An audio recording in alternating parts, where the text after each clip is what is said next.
Bom dia, irmãos, na paz do Senhor. Depois de muito tempo sumido, apareci aqui para nós meditarmos mais na palavra de Deus. Que Deus possa nos abençoar através dessa palavra.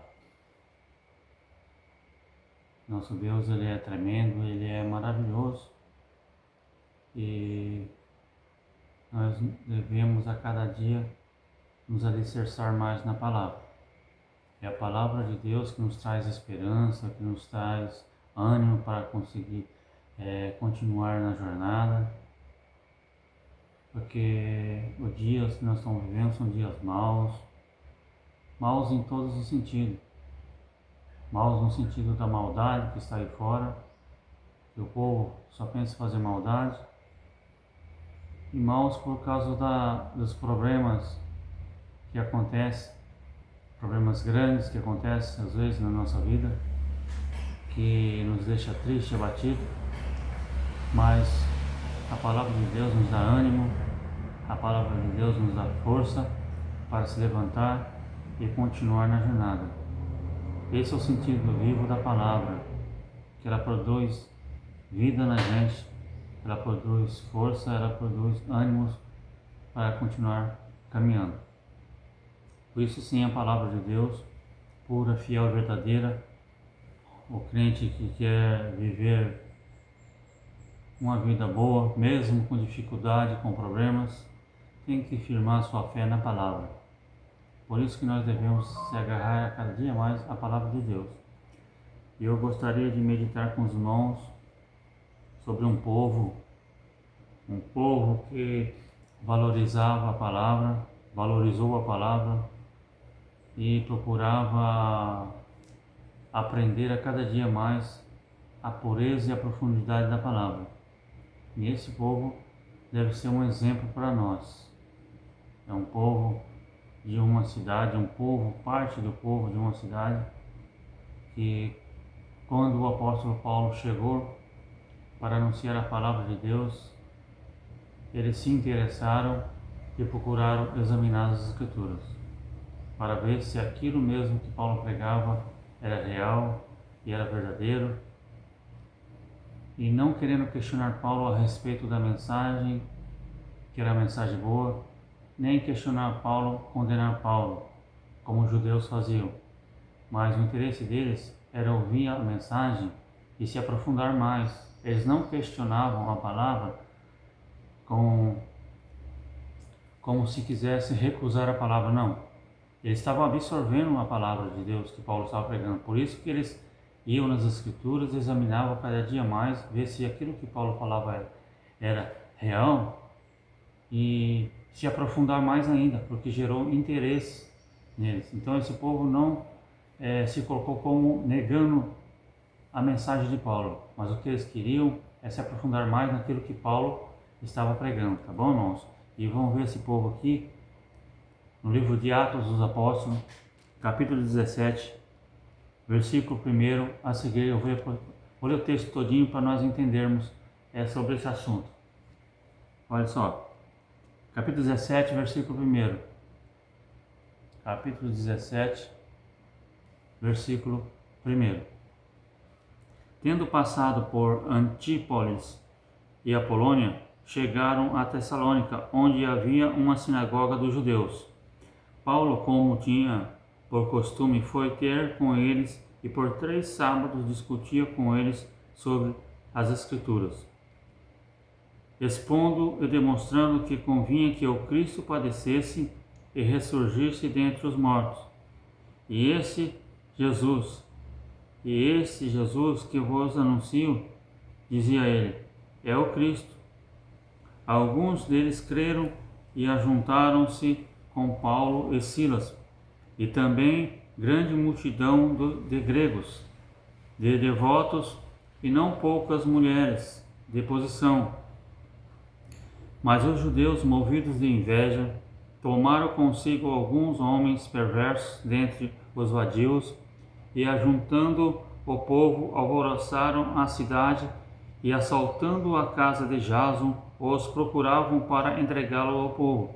Mas, não os achando, trouxeram a Jason, e alguns irmãos à presença das autoridades da cidade, clamando: estes que têm alvoroçado o mundo chegaram também aqui, os quais Jason recolheu.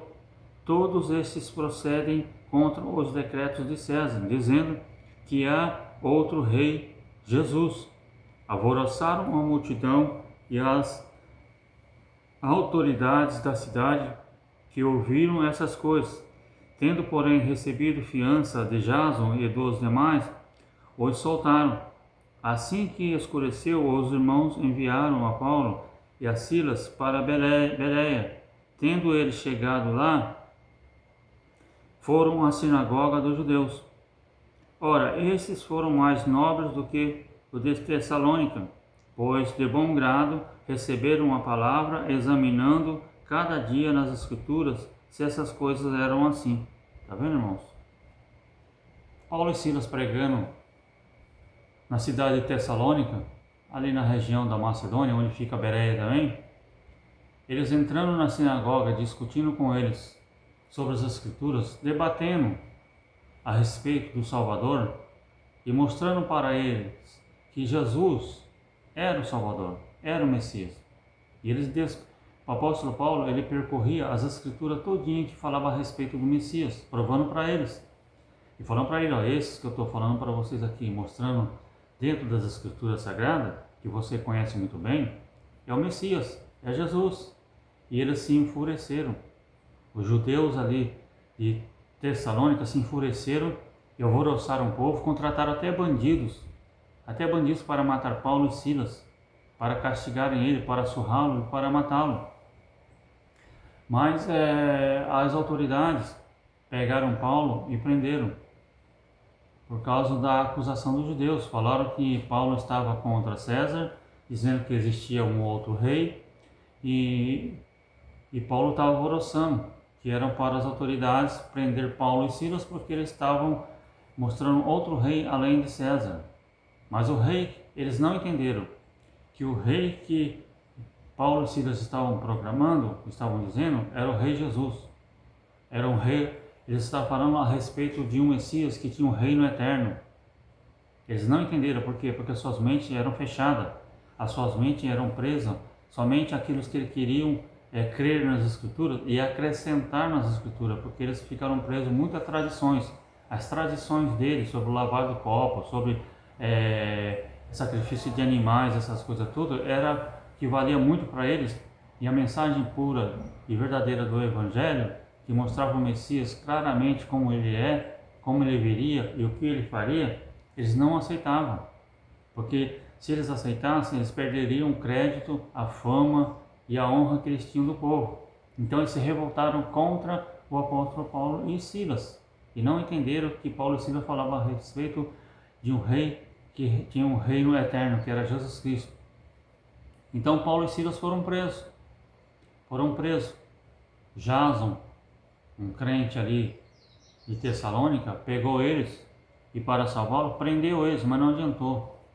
Não adiantou, porque a fúria deles era tão grande que eles varreram a cidade, todas as casas, para acharem, e acharam Paulo. É assim que acontece com os religiosos hoje.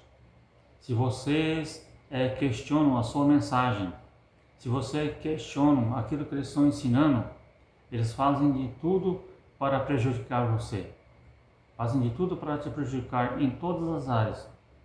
Na área espiritual, na área financeira e na área familiar. Você pode ver. Questione a mensagem, o ensino de um fariseu. Aquela pessoa que fica presa a tradições, a coisas que não são bíblicas, as coisas que não estão registradas na Bíblia.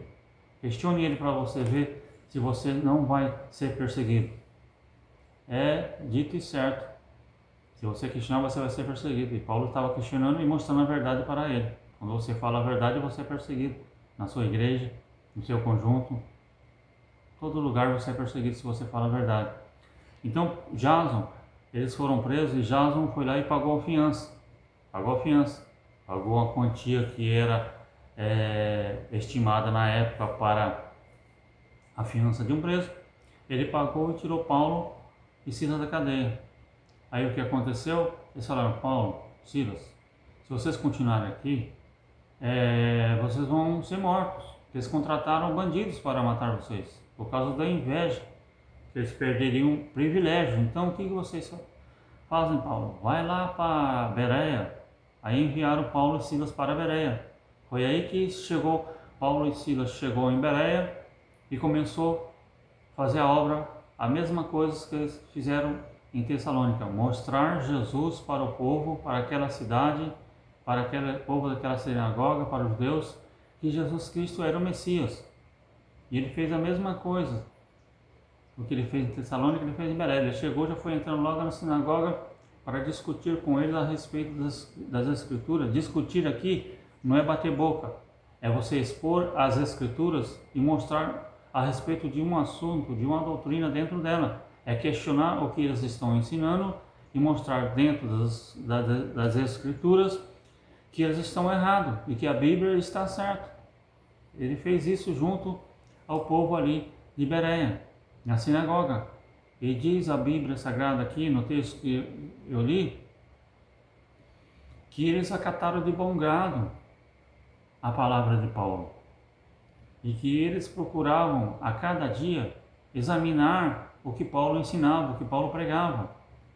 Aqui eles não estavam questionando, como eu já falei, a vida de Paulo ou a mensagem de Paulo no sentido de maldade, de não aceitar aquilo que Paulo estava ensinando. Não, aqui eles estavam examinando as Escrituras Sagradas dia após dia para se aprofundar mais, o interesse mais de se aprofundar naquilo que Paulo estava falando.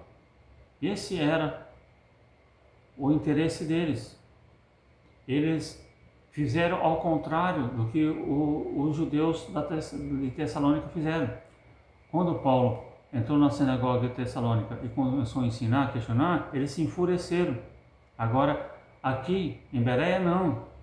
Muitos se interessaram e procuraram se aprofundar mais naquilo que Paulo estava ensinando, conferindo, para ver se era aquilo mesmo ou tinha mais coisa profunda a aprender. Veja bem, foi totalmente o contrário à atitude desses dois povos, de Tessalônica e de Bereia. De Tessalônica procuraram matar Paulo e Silas. De Bereia acataram Paulo de bom grado, receberam a mensagem e procuraram examinar as Escrituras que Paulo falava para se aprofundar mais. Deu para entender, irmão?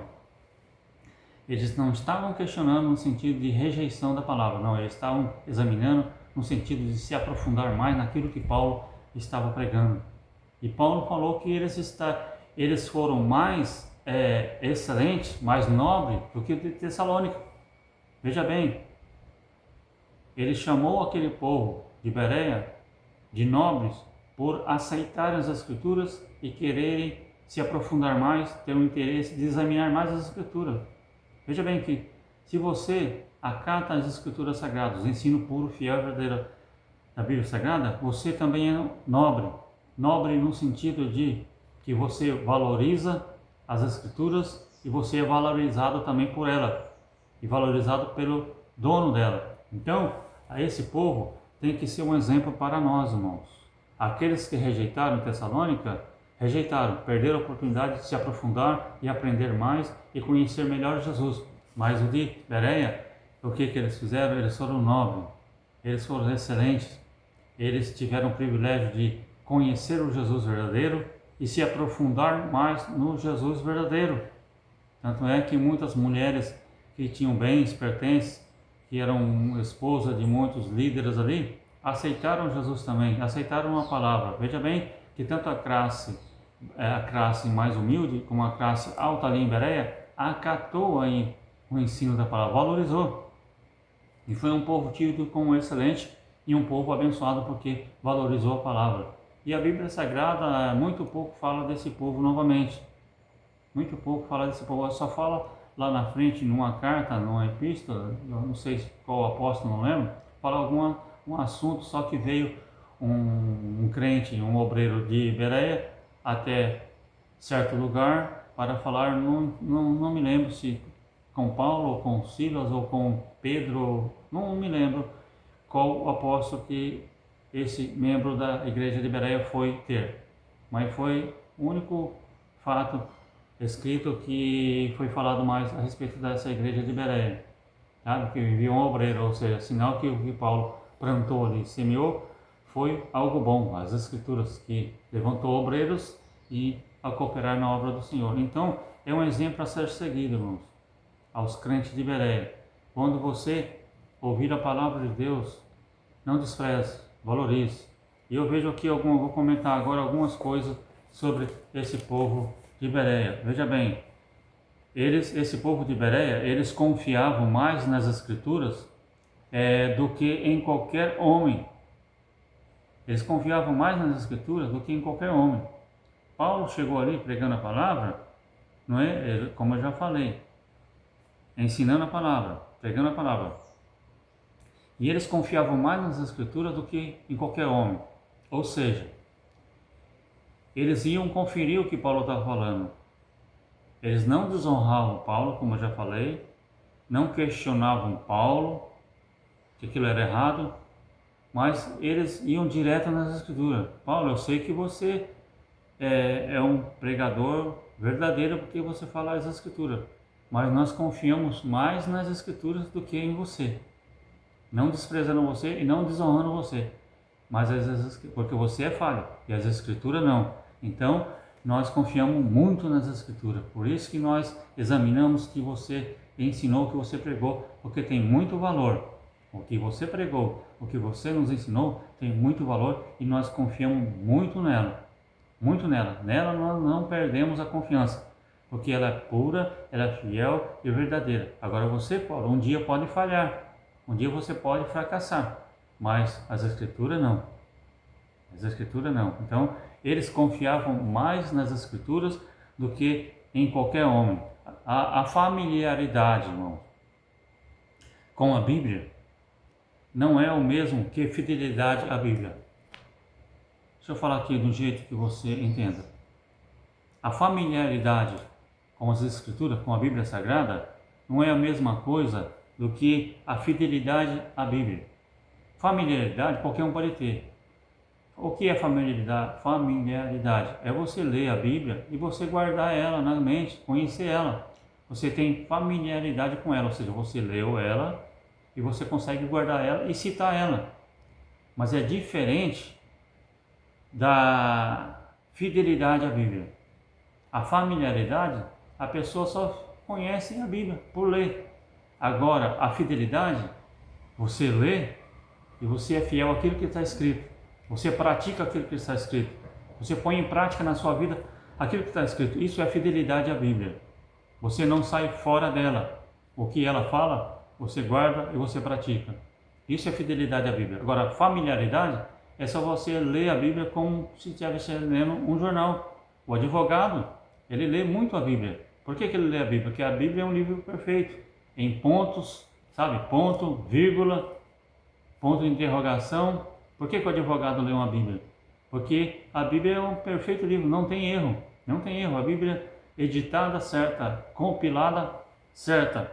Na gráfica, ela é perfeita em todo sentido. Em gramática, em pontuação. Por isso que o advogado lê.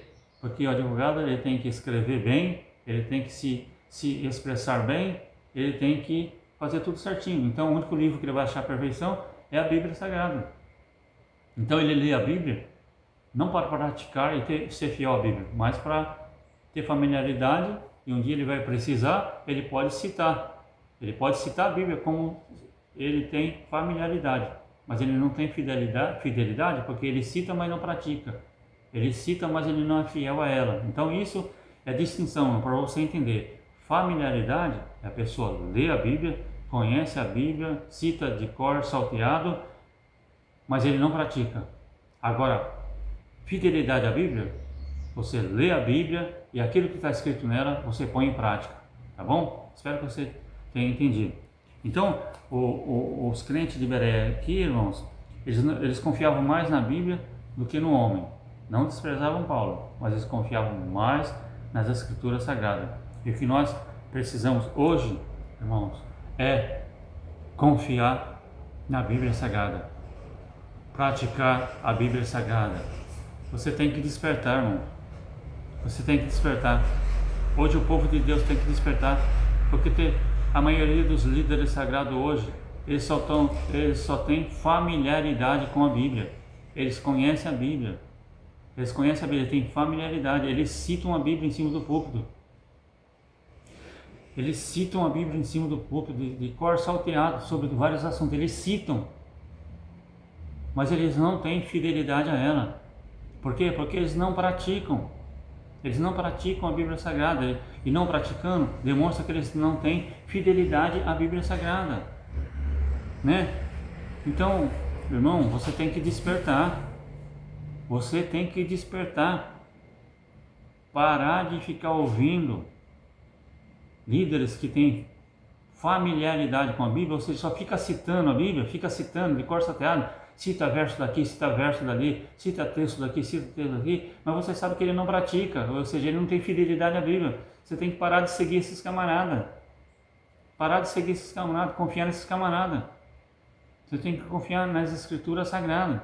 Toda a mensagem que você ouvir na Bíblia, ouvir na igreja, irmãos, não julgue quem está pregando, como sentido para condenar ele ao inferno. Não.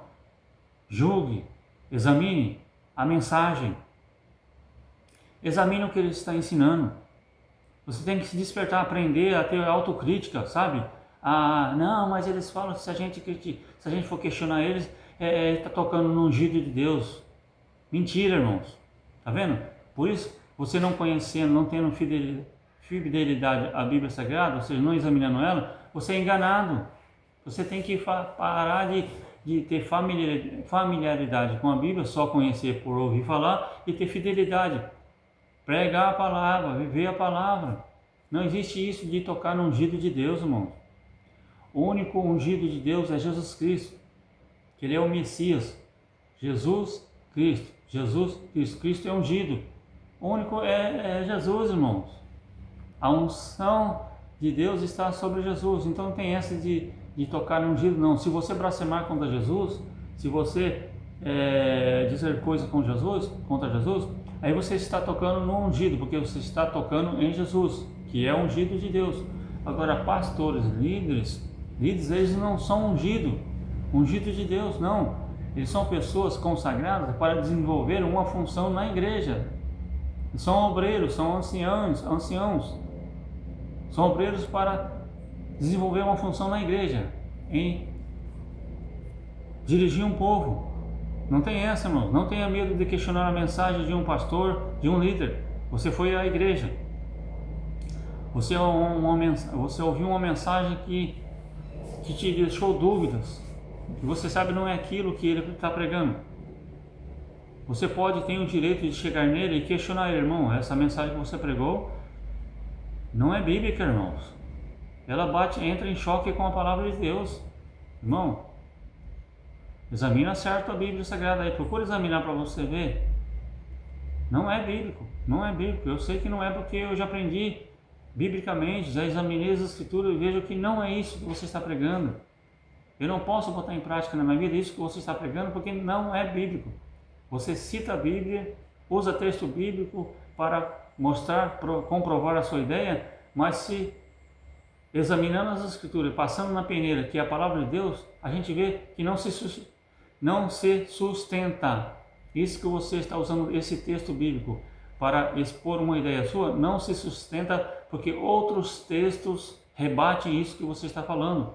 E dizem que não é isso que você está falando realmente nesse texto, não é isso que você pensa. Outros textos unindo-se junto, mostram que o significado é outro. Se ele for humilde, ele vai receber e falar, irmão, eu vou examinar melhor e vamos ver. Aí ele é humilde, ele vai ver, vai assim, estudar e vai ver que não é aquilo que ele pensa. Agora, se ele for soberbo, aí sim ele vai partir para cima de você, olha, você está tocando no ungido de Deus, você tem que me obedecer porque eu sou ungido de Deus. Aí você pode falar para ele, meu amigo, agora eu vejo que realmente você não conhece as Escrituras. Porque se você conhecesse as Escrituras, você saberia que você não é ungido de Deus. O ungido de Deus é Jesus Cristo. É Jesus Cristo que é ungido de Deus. Você é somente um obreiro que foi consagrado para desenvolver uma missão na Igreja de Cristo, que a Bíblia Sagrada diz: deu uns a apóstolos, pastores, presbíteros, evangelistas, doutores, mestres. Isso que a Bíblia fala. Então você é consagrado para desenvolver uma função. Você não é ungido de Deus e você não pode me amaldiçoar, decretar juízo de Deus sobre a minha vida, porque isso é errado e eu tenho que confiar mais na palavra de Deus do que em você. Desperta, irmão. Desperta, para de comer alimento estragado vindo de cima do altar. Quando vier alimento bom, palavra de Deus, realmente coma, absorva. Mas quando vier alimento estragado, ou seja, falsos ensinos, não coma, irmão. Questione, desperta, saia debaixo desse jugo do medo que estão colocando na sua vida. Saia debaixo desse jugo, porque eles usam o medo, colocar medo no crente para que ele não questione mais. Se liberte desse sistema religioso, irmão, que está escravizando o povo de Deus nas igrejas. O povo está debaixo de um jugo, medo, para não questionar, para não aprender, para não se aprofundar na palavra de Deus. Pelo amor de Deus, saia desse jugo, escape desse jugo, escape, porque os dias são maus, tudo está acontecendo, tudo está se provando aí fora, irmãos. A Bíblia Sagrada está se cumprindo, a vinda de Jesus está perto. Vamos parar de acreditar nesses homens que se preocupam consigo mesmo, que querem botar medo no povo para pegar lucro para si mesmo, para bancar os seus luxos, os seus privilégios. Eles estão preocupados só com eles mesmos, irmão. Eles não estão preocupados com a eternidade, com vida eterna, com descanso eterno. Eles estão preocupados aqui com carro de luxos, com mansões, com altos salários, com privilégios financeiros aí para a sua vida. Você pode ver, não todos, porque tem muitos obreiros humildes que estão fazendo a obra de Deus por amor realmente. A gente entende que até não tem muito conhecimento bíblico, mas estão fazendo por amor. Mas tem muita maioria que você vai ver a vida deles, irmão. Estão com carros grandes aí, jatos, esses grandões estão com jatos, mansões, cheias com piscinas. Outro aí, tendo a sua abastança na sua despensa, sabe? Preocupado só consigo mesmo. Irmão, confie em Deus e desconfie do homem. Questione o homem e confie em Deus. Isso que o povo de Bereia fazia. O povo de Bereia, mesmo Paulo estando certo, eles falavam para Paulo, nós não desprezamos você, porque vemos ser homem de Deus, mas nós valorizamos muito as Escrituras e nós queremos além do que você nos ensinou, porque nós vemos que você está falando é verdade, mas nós confiamos muito na palavra de Deus, então nós vamos se aprofundar mais. Por isso que Paulo falou, não, esses são crentes excelentes realmente. Absorveram a palavra, irmão. Mais uma vez eu te falo, saia debaixo desse jugo religioso que as igrejas estão colocando hoje em dia. Continuando aqui então, irmãos. Outra coisa que eles receberam a palavra de bom grado, mas ao mesmo tempo com cuidadoso senso crítico, submetendo tudo ao crivo das Escrituras. Está vendo? É o que eu acabei de falar. Eles receberam a palavra de Deus de bom grado, mas eles colocaram tudo debaixo do crivo das Escrituras, ou seja, eles se aprofundaram mais. Paulo, isso é bom, Jesus é maravilhoso realmente, mas eu quero conhecer mais desse Jesus. Eu quero comparar esse Jesus que você mostrou, que é muito bom, com as Escrituras, e eu quero conhecer mais desse Jesus, você já falou para nós que ele é maravilhoso, que ele é Salvador, mas eu quero conhecer mais dele, se aprofundar mais dele. Eles tinham um senso crítico, irmãos. Senso crítico. Se Paulo estivesse errado, eles iriam criticar Paulo. Mas vendo que Paulo estava certo, eles falaram, Paulo, nós vamos se aprofundar mais. É isso que você tem que ter, irmão, senso crítico. Para de ficar debaixo do medo. Tenha um senso crítico. Ouça o ensino. Examine. Ah, mas eu tenho medo dele, isso aqui, me excluir. Irmão, se ele te excluir da igreja, te disciplinar, é lobo, não é pastor, não é ovelha. É lobo devorador. E você tem coragem de ficar debaixo da autoridade de um lobo devorador?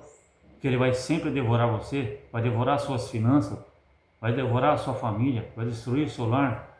Você tem coragem de ficar num lugar que tem um lobo que vai te devorar? Se você tem coragem de ficar debaixo num lugar que o lobo, você sabe que o camarada é lobo, está devorando suas finanças, está devorando a sua saúde, está devorando tudo através daquilo que ele prega, aquele medo que ele coloca em você, então você realmente merece ficar debaixo de um jugo de um lobo. Se você aceita, se você não tem um senso crítico, se você não questiona ele, você merece o pastor que tem. Você merece o líder que tem. Você não é excelente, você não é nobre. Porque quem é nobre, quem é excelente, questiona aquilo que é ensinado e questiona o erro. Ele tem um senso crítico. Ele valoriza mais a palavra de Deus do que o homem que vem com suas ideias erradas e os seus pensamentos errados. Desperta, irmão. Desperta enquanto é tempo que a trombeta vai soar. E você não vai ter desculpa para chegar perante Deus naquele dia. Mas ninguém me ensinou certo, ninguém me falou certo. Eu ficava lá porque ele me levantava. Não vai ter essa desculpa perante Deus, não. Você desperta enquanto é tempo. Saia debaixo desse jugo religioso aí. Outra coisa aqui, eles eram submissos a Deus que fala através das Escrituras. Eles eram submissos a Deus que fala através das Escrituras, através da palavra de Deus. Eles eram submissos não ao homem. Criticavam, examinavam o que o homem pregava, mas eles eram submissos à palavra de Deus. Tá vendo, irmão? Espero que você entenda o que eu estou pregando, o que eu estou ensinando. Você tem que ser submisso à palavra de Deus. Aquilo que a palavra de Deus falar que é pecado, abandona. Mas aquilo que a palavra de Deus não mostra que é pecado, irmão, como você vai abandonar nada? Aquilo que não é pecado? Tem muitos pregando aí, ó, comer pimenta é pecado. Por incrível que pareça, tomar café é pecado.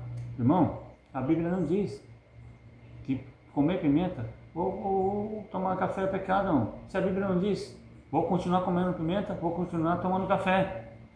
Então, pensamentos humanos, doutrinas humanas, irmão. Doutrinas humanas. Aqui, se você usar short, você vai para o inferno, você vai ser disciplinado. Aonde na Bíblia que diz, irmãos, que usar short é pecado? A roupa indecente, as vestimentas indecentes com sensualidade, isso é pecado. O apóstolo Pedro fala que se vestir com licenciosidade, com libertinagem, isso é pecado. Você expor o seu corpo à sensualidade, isso é pecado. As roupas que levam você a fazer isso, é pecado realmente, você tem que deixar. Mas usar um short, você vai na praia, a pessoa vê você de short, tomando banho, e chega lá no seu líder e fala, eu peguei ele de short, filmei ainda para você no celular, tá aqui, ó. Aí o líder vai você e disciplina você. Foi? É errado. Você vai ser disciplinado, mas é doutrina da igreja, mas é doutrina de homem, irmãos. Isso porque você não pode colocar uma doutrina humana acima da palavra de Deus. Imagine bem, você manda a pessoa para o inferno por causa de um uso de um short, tomar banho ali na praia, porque tomar banho na praia.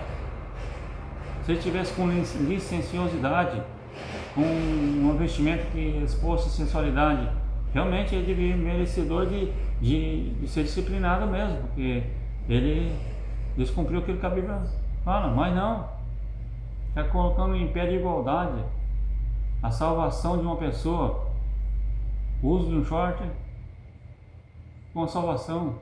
Irmão, que valor que esses camaradas estão dando para o sangue de Jesus, para o sacrifício de Jesus, pelo que Jesus fez na cruz do Calvário. Quer dizer que uma pessoa que usa um short para tomar banho na praia, ele é perdido? Então o sacrifício de Jesus foi em vão para com ele? Não. Costume nenhum de igreja pode ficar acima das escrituras sagradas. Irmão, mas tem tal texto, tem tal texto. Então bem, pega tal texto e faça igual os crentes de Bereia. Examine ele na Bíblia Sagrada todinha. Texto que fala a respeito de moralidade, de vestimenta, licenciosidade, libertinagem, compara todinho. E tem um diagnóstico final e ver se realmente é pecado. Veja para quem os textos estão falando, como eles devem ser aplicados e tem um diagnóstico final. Para você não mandar uma pessoa para o inferno por causa de uma vestimenta que não era pecado, né? Tem muitas pessoas mandando gente para o inferno, pessoas que estão desistindo da igreja por causa disso, não estão indo mais à igreja, não estão servindo mais a Deus por causa disso, né? Então, toma muito cuidado, moço, que uma alma tem muito valor. Uma alma vale mais do que o mundo inteiro. Para comprar uma alma, Cristo foi necessário descer do céu, se despir da sua glória, vir na forma humana, sofrer escárnio, sofrer sofrimento aqui para salvar uma alma. Então toma muito cuidado, conheça melhor a Bíblia Sagrada, se aprofunde mais a Bíblia Sagrada, seja fiel à Bíblia Sagrada, não tenha só familiaridade, mas tenha fidelidade à Bíblia Sagrada. Ajude o seu irmão, se mesmo que ele tenha cometido algum pecado, algum erro, alguma falha, ajuda ele, não manda ele para o inferno, ajuda ele, porque é uma alma, tá bom?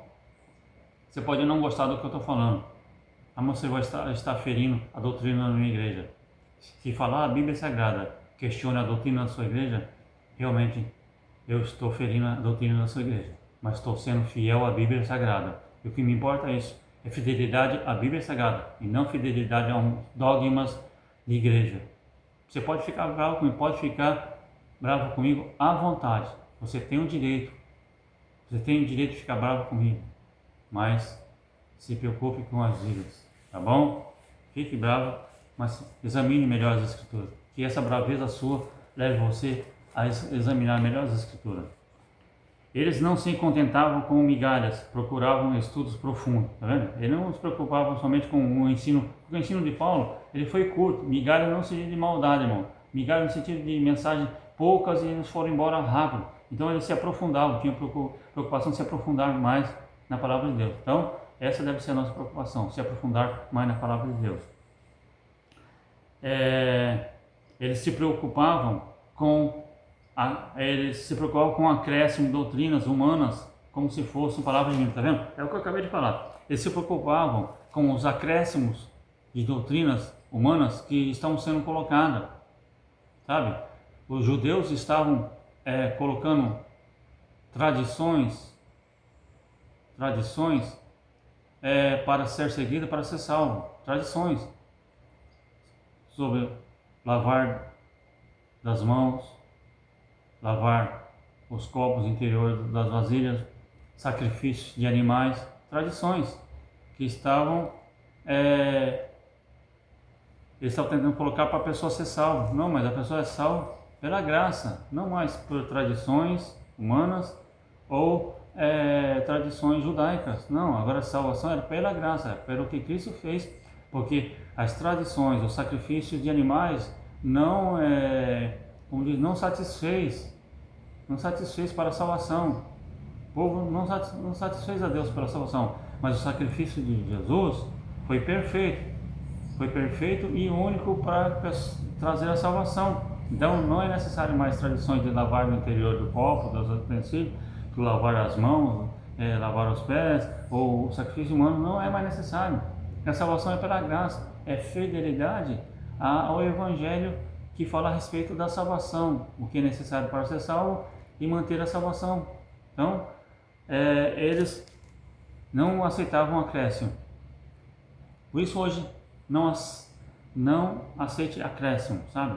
Mas para você ser salvo, você tem que fazer uma campanha, uma corrente, sabe? Para ser salvo. Não é necessário nada disso, irmão. Eu estou questionando essas campanhas, essas correntes que prendem as pessoas a coisas que vão levar finança para o camarada, para a igreja. Eles fazem essas campanhas, essas correntes, para o povo ir, para prender a pessoa não pode perder uma. A corrente é elos ligados. Então se você perder uma, você perdeu tudo. Você perdeu sua bênção. Não existe isso, não. Não existe esse negócio de corrente, campanha. Eu sei que eu estou questionando, eu sei que tem pessoas que tem igreja que estão me assistindo, que participam de corrente de campanha. Irmão, isso é errado, irmão. Não existe. Irmão, mas nós não podemos orar tanta quantidade de dias? Irmãos, campanha e corrente, não é bíblico isso. Agora você pegar uma quantidade de dias, sabe? O pastor chega para você, irmãos, nós vamos orar um mês. O propósito dessa oração desse mês, ou seja, uma semana, é para Deus abençoar a sua família, para salvar os seus filhos, para salvar os seus familiares. Essa campanha, melhor dizendo, está falando errado, agora já estou falando campanha. Olha, é que o nome prende, sabe? Está vendo como o nome prende? Essa quantidade de dias, o propósito é abençoar a sua vida e a sua família, com nenhum interesse por cima, por trás. Então, é certo, irmãos, você fazer uma quantidade de dias com o propósito de abençoar realmente a pessoa, todas as áreas da vida da pessoa. Mas eu estou questionando por causa essas campanhas hoje em dia, essas correntes, o propósito não é abençoar as pessoas. Tanto é que quando as pessoas não recebem, acaba a campanha, acaba-se a corrente, as pessoas não recebem aquilo que é prometido na campanha, elas vão questionar o pastor fala para ela, mas você não recebeu porque você está em pecado, está vendo aí onde está o erro? Você não recebeu porque você não teve fé. Mas se eles prometem que a pessoa fizer a campanha, fizer a corrente, vão receber, tem que receber, porque eles prometeram, e as pessoas foram fiéis. Então o que acontece? É isso que eu estou questionando, irmãos.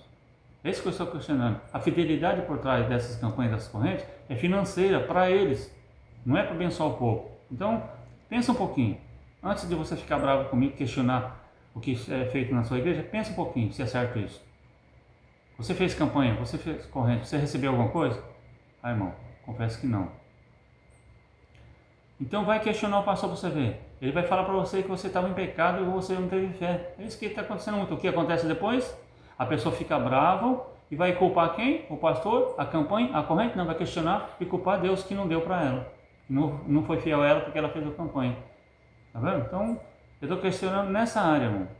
Propósito em cima de dias para se conseguir algo. Propósito, a maioria dos propósitos aí é para tirar dinheiro do povo.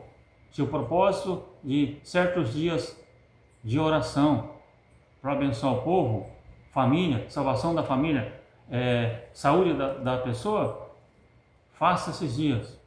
Ore 10, 15 dias na igreja ou em casa, faça esses dias de oração e Deus vai abençoar, honrar a sua fé, porque o propósito é certo, o propósito é honesto, que é para salvação, cura da pessoa, benefício da família. Um propósito bom. Agora, propósito para tirar dinheiro do povo, isso é errado. Então, o povo aqui de Bereia não aceitava acréscimo. Ele questionava, examinava. Por isso que eu falo mais uma vez, examine essas campanhas, examine essas correntes, qual é o propósito, é bíblico. Eles pegam um texto bíblico, interpretam errado para desenvolver essas correntes, essas campanhas. Isso mostra que eles têm familiaridade e não fidelidade à Bíblia Sagrada. Eles criam que ninguém deve ensinar algo a respeito da pessoa ser salvo, algum daquilo que as escrituras não ensinam. Ou seja, eles não podem ensinar que a pessoa tem que se salvar fora das escrituras, o que a Bíblia diz, tem salvação, sabe? Seguir, adorar certo Deus, seguir certos rituais, eles não aceitavam isso. Os crentes de Bereia não aceitavam isso. Você tem que ser salvo, você tem que fazer tal ritual, você tem que seguir tal líder. Eles não aceitavam isso. As escrituras que mostravam a respeito da salvação. Jesus mesmo falou, irmão, examinar para os fariseus e saduceus, examinais as escrituras, porque convém ter nelas palavras de vida eterna e a poder de Deus. Examinais, como o próprio Jesus falou, Pai, examinais as escrituras, porque nela convém palavras de vida eterna. Ou seja, quer aprender a respeito da salvação, vida eterna? Examina a Bíblia, examina as escrituras. Eles criam que as escrituras se explicam por si mesmo e traz fé e cria raiz. Eles acreditavam que as escrituras elas se explicam por si mesmas, ou seja, as escrituras, ela, quando você prega ela, quando você ouve ela, você vai buscar nela, ela se explica por si mesma, traz esclarecimento. Eles ouviam e conferiram e eles conferiram, ouviram, conferiram. É evangelho? Eles recebiam, mas não recebiam. Eles tinham ouvidos abertos para o ensino, não recebiam qualquer ensino antes de conferir com as Escrituras. Eles conferiam tudo nas Escrituras. Conclusão aqui, irmão, que está muito longo o vídeo, por isso que eu estou correndo mais. O mundo evangélico hoje está muito perigoso. Muitos acréscimos e falsos ensinos. E muitas invenções usando o nome de Deus. O mundo evangélico hoje está muito perigoso. Muitos acréscimos e falsos ensinos. E muitas invenções usando o nome de Deus. Cristo, eles estão pregando hoje um Cristo sem cruz, graça sem arrependimento, fé sem perseverança, uma salvação sem santificação e esperança sem temor. Tá bom? Deus abençoe a você em nome de Jesus e procure seguir o exemplo dos bereanos, que examinavam as Escrituras e queriam se aprofundar mais na palavra de Deus. Tá bom? Aprenda isso e se desperte, irmãos. Tá bom? Se você está vendo esse vídeo, se você não é inscrito, se inscreva e comente aí. Faça um comentário, tá bom? Que Deus abençoe você em nome de Jesus. Amém.